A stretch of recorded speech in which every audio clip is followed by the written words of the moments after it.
course. Hello again, welcome to the show. What's the betting? You're tuned in here on Sheffield Live for our sporting chat of a Thursday evening. What are the odds? Well, I think pretty high or low, actually, depending on which way you look at it. If you're a Sheffield Wednesday or a Rotherham United fan, a former Sheffield Wednesday stalwart is in the studio, who's become an absolute hero and a legend across at Rotherham United. I refer to Richard Wood, who will introduce formally in a moment. If you're a Hallam FC fan, we've got the chairman of the club here, and Hallam FC, by my reckoning, are the most successful football team in South Yorkshire at the moment. Furthermore, the chairman is a qualified coach. You can't always say that about football club chairman. And the reason for all the odds talk is that I'm joined as well by Oddschecker's George Elek. Nice to see you, George. Now, Oddschecker, well, I'll explain Oddschecker in a moment. Meantime, welcome to these guys as well. Richard Wood, who we know well, repeat visit to the studio, and your debut, Steve. It is, Alan, yes. Thank you for the invite. Yeah, I'm honoured. It's very, very good to see you. Both of us, actually, today were just down the road from here at a Sheffield Football Treasures exhibition, Sheffield Home of Football, seeing some great artefacts, some photographs and items from across the years. And Hallam, fantastic, a lot of that history is from Hallam. Obviously without going into a history lesson, I mean, obviously ourselves and Sheffield FC, the first two clubs, and obviously we formed in 1860, Sheffield in 1857, but today the Sheffield Treasures had all the memorabilia, all the history there, our trophy, the FA Cup, Sheffield's memorabilia, and it was pretty good, wasn't it? It was extremely well attended. Absolutely, and an opportunity to get a photograph with some silverware with the FA Cup on display. You know, it comes out at Wembley every year. Does anybody here ever sort of perform at Wembley? Do we ever get to go to Wembley? No. By way of introduction, Richard Not Wood. likely to be. I think we might talk about that sometime in the show. I thought we were going to give it a miss tonight. Yeah, no. I don't know if you're sick of talking about. I don't think you'll ever be sick of talking about the events of May at Wembley with Rotherham United, will you? Never. Ever. Never. Best day, well, I'm going to say of my life, but footballing career, pinnacle, highlight. Yeah, never stop talking about it. Lads get on at me about it, saying I'm always going on, scored 2 goals. Yeah. And yeah, I do. I wasn't going to mention the fact that you scored 2 goals. You've got it in. Yeah. We've got a few pictures as well from that time, a bit later in the show. And of course, this season, still, being written off in the Championship by these guys. Yep. Okay, let's come to George Elek of Oddschecker. I'm just going to read out how your site is billed. It's one of the countries, or you're saying the country's most popular odds comparison site, right? Indeed, I'm not going to take the blame for Rotherham being written off. We just display the odds. So we're partners with 20 or so bookmakers, and we compare the odds on site, which means that it's important you get the best odds for your bet. You wouldn't buy, a meal for a £5 if you could buy it for £3, and that's what you're doing if you have a bet when it's 7 to 1, when it's 10 to 1 elsewhere. So we try and be the punters' champion, I guess, and make sure that people are getting the best price for their bets. I'm sure that you were comparing some very attractive odds for people to get on. So for Rotherham United to stay in the Championship, you get quite a long price. Rotherham to get relegated now is 10 to 11, and that's a lot bigger than it was at the beginning of the season when some people were writing Rotherham off as the given last place maybe. But I think, as Rich will say, it's been a fantastic start for them, and we've seen Middlesbrough heavy favourites on Tuesday night as well. That was definitely a coupon buster there for those that put Middlesbrough in their acca, because Rotherham did a great job and could have nicked it, but it finished 0-0. Yeah, absolutely. It was a great point. That must have been because he wasn't playing. He was only on the bench. He had the best view in the game, I think. Clean sheet. Yeah, clean sheet as well to go with it. Yeah. Sat on the bench. No, but does it motivate people? Hey, by the way, your challenge for later, I want you to quote some odds on Hallam FC, right? Okay. Do I have to lay the bets myself? Yeah. There are going to be some Blades and Owls odds as well, by the way, to compare how those odds have changed since the start of the season on promotion and playoffs. We'll come back to that. Is that motivation at New York Stadium then, when you look at this and see how the bookies are saying here you go? Yeah, of course it was. That's what the gaffer spoke about pre-season. Everybody's writing us off. The so-called bigger teams in the league don't really talk about Rotherham highly, but as with the season's gone on now, we're starting to play all the teams. Opinions are changing, and we are doing well. I don't think those points tally justifies how well we've done, because his performances have been good. We just need to turn them performances into obviously goals and more points. Your home form's excellent. Yeah. I think you've got 3 wins and certainly 2 or 3 quite creditable draws there. But the point at Middlesbrough, I think it was your first away point of the season. To go there as well and get it there. Yeah, it's fantastic. Very good against a good strong side. They are. Tony Pulis has got them well organised and they've got good quality players. But I don't know what it's been. It's been a long time since we've had an away win. I think the last time in the Champ was MK Dons 2 and a bit years ago. So there is something there, but we just can't put a finger on why it is and what causes the problem.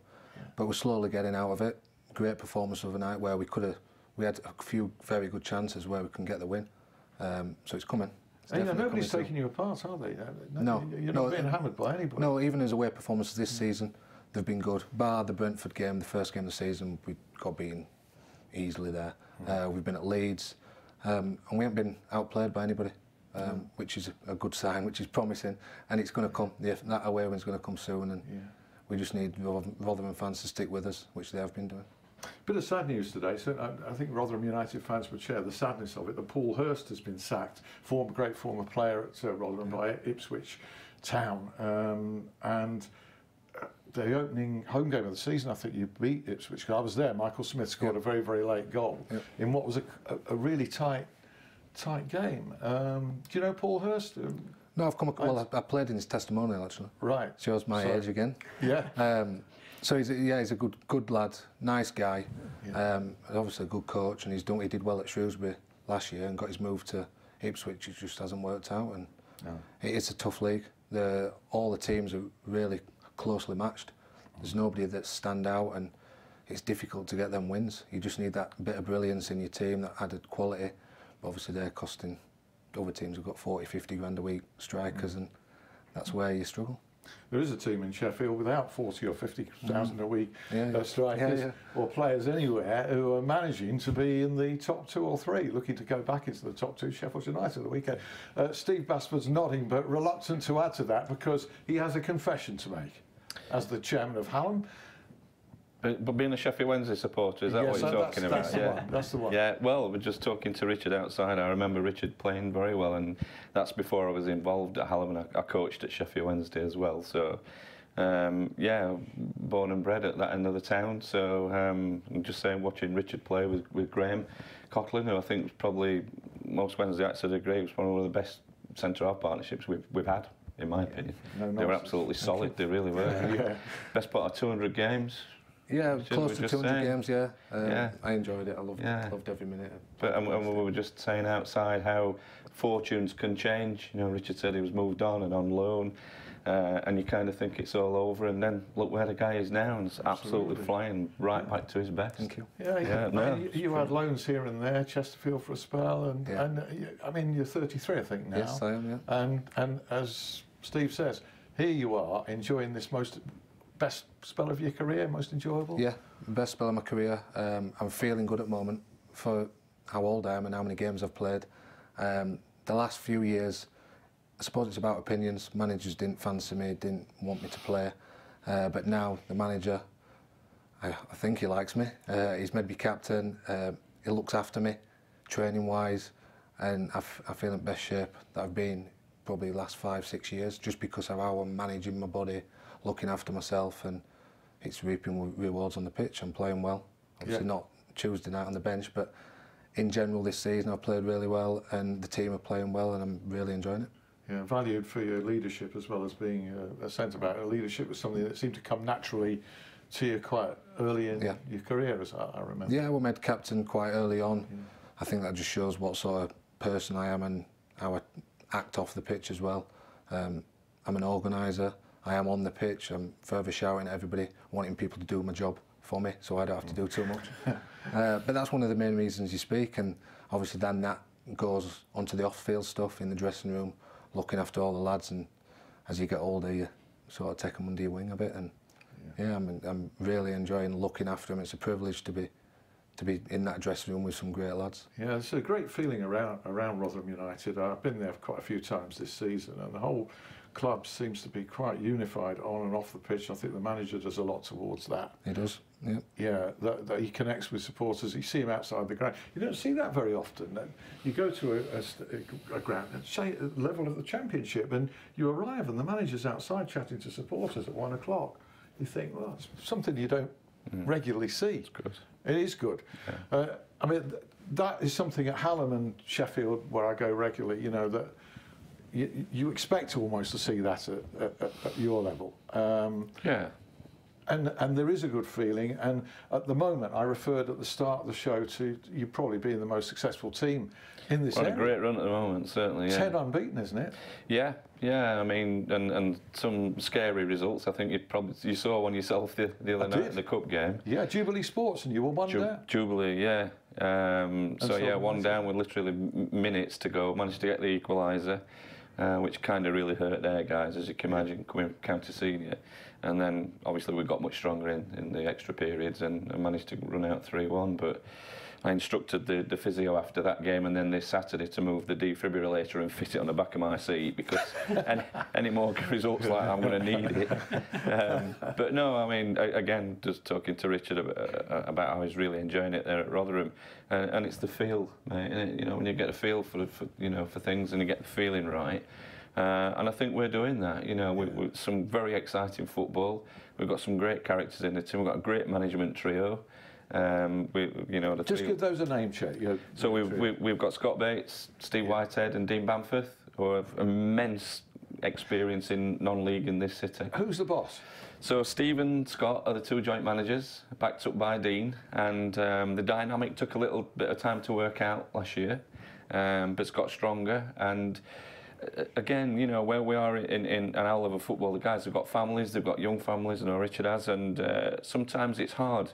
So to have the three of them, you know, one can go away and the other one can have a bit of time, and it's working, and there's not the pressure on that. I think, you know, you have to be there, because it's not just the game day, there's training, there's all the rest of it. They're never off the phone, you know, ringing the guys up and, you know, who's here, who's not here. It's a big task, so where we weren't quite sure about having three, it's worked really well. That's a really interesting dynamic, quite an unusual one, to share the load 3 ways like that. It is, yeah, but I think, you know, I don't think there's an ego, you know, in amongst them. They're 3 very good mates. When we got through the FA Vars a couple of weeks ago, it was a fantastic result against a North West Premier League side. We had a league photographer that came and asked to be there for the day, you know, full-time league photographer. And he took the most wonderful picture of the 3 guys at the final whistle, walking off, shaking hands, patting each other on the back, which we're going to have done, because it's just it actually sums up everything that it's about. You know, the lads are coming off, but these 3 guys were there for each other. And like you say, you know, the crowds are expanding now. We have 30 odd staff. You know, as where I went along, there were 5 or 6 of us under the cosh every week. And as Richard's just reiterated, it is a feel. You walk through the gate at the top and I think people get a welcome and a smile and come and enjoy the day. Yeah. Lots of families. My wife's over there, looks after all the social side of things. So we have lots and lots of children, and it's just a really feel-good factor. The crowd now are actually starting to be part of the team. Yeah, definitely. I can attest to that. You actually have a group of students who sing behind the goal. The Ultras. The Hallam Ultras. Yeah. We'll come also later to the fact that you are a qualified football coach, which, you know, football knowledge can be a bit absent from those in boardrooms, Richard. You might find that if you become a manager. I don't know whether you're... No, I'm definitely looking to be. I'm going to do my coaching badges. Some of the lads already say now the coaches wear black kit and wearing red, but everybody says I've got a black shirt on underneath. You're getting there. Well, that's what happens when you're a senior pro. You're the link between obviously the main part of the squad and the management staff. And you're learning plenty about potentially that side of the job. Yeah, well, I've learned a lot anyway through the years from different managers and how different managers treat different players and how what their methods are. And obviously the manager at the moment's got good methods where he wants good people in and around him. He speaks of him all the time about, well, he's getting national press about it, actually, emotional intelligence and getting the lads to think and talk to each other about what happens outside of football, and it's just not all about football when we come in, and it's quite refreshing, to be honest, He to be in that. expects you to know details about home life details about your colleagues and teammates. Yeah. Whether they're married, whether they've got children, that kind of thing. Yeah, we had to stand up in pre-season in front of the lads, and I'm quite happily speaking in front of the lads all the time. It's not an issue for me to stand up, but we had to say what motivates us or inspires us to play football and come into training every day. And obviously mine's my 2 young boys, so I put a picture. We all had to send a picture in of what motivates you and what people do, and it might have been somebody that's passed away or anything like that, a granddad or whatever. But I had my 2 boys up, and as soon as I walked up front, looked at the picture on a massive screen, I just choked up straight away, and I'm just stood in front of my mates and that, and the lads and the staff, and I had to gather my thoughts. And obviously there were a few talks from the staff as well, quite emotional, and we were quite emotionally draining. We had to go out and train afterwards, but it was good, and it just brought it pulled us all together. So it was a nice thing to do. And obviously, in your experience, long experience of football, that's very unusual. Yeah. And it's something we'll come back to in part 2, if I may, because I think it's a really, really interesting development there. We're going to relive Wembley, by the way, in just a second. So we should. Before we do that, just give us a couple of snap odds, George Elek from Oddschecker, on the 2 Sheffield clubs this season. We'll talk in more depth about it in part 2. I'm suddenly very aware that I've got a Sheffield Wednesday player and a Sheffield Wednesday fan here, because it's not great news for Sheffield Wednesday, who are still 9-1 to get relegated from the Championship this season, despite the good start to the season, compared to Sheffield United, who are 15-8 to get promotion. So you can see there a massive discrepancy in how the 2 teams are judged by bookmakers. What are Wednesday to get promotion at this stage? 50-1. 50-1 as opposed to 15-8. Correct. Wow. Part 2, I'm going to ask you how you've arrived at those. Okay. Again, I'm not going to take blame. Not you personally, but how the industry has arrived at those. Yeah. But before we do anything else, sorry, we won't get away with it if we don't.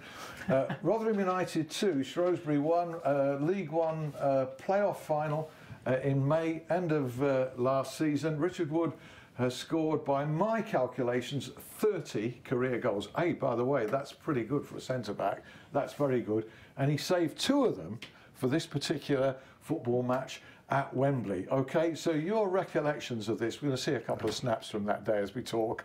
Do you remember it all clearly or not? No, not really. A bit of a blur.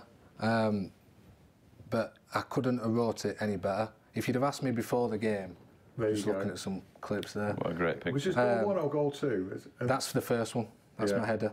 Yeah. But if you'd have asked me before the game, what's your ideal scenario? It's obviously just a win. Our captain in the side, leading the lads out. Brilliant. Just to get a win and get promoted would have been enough. Yeah. But to get 2 goals is...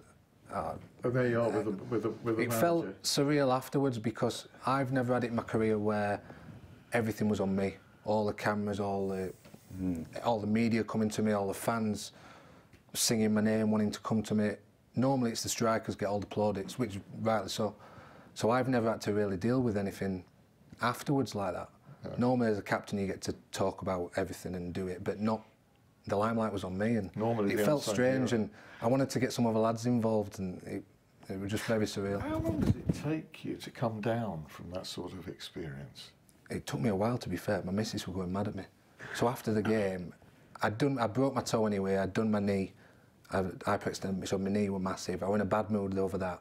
Not that bad a mood. But it was just frustrating that I had that. I couldn't walk around much. I went upstairs because we were in the hotel after. The club put a function on for us, a party on after. So I went up for a beer upstairs on the top floor, and I just sat there.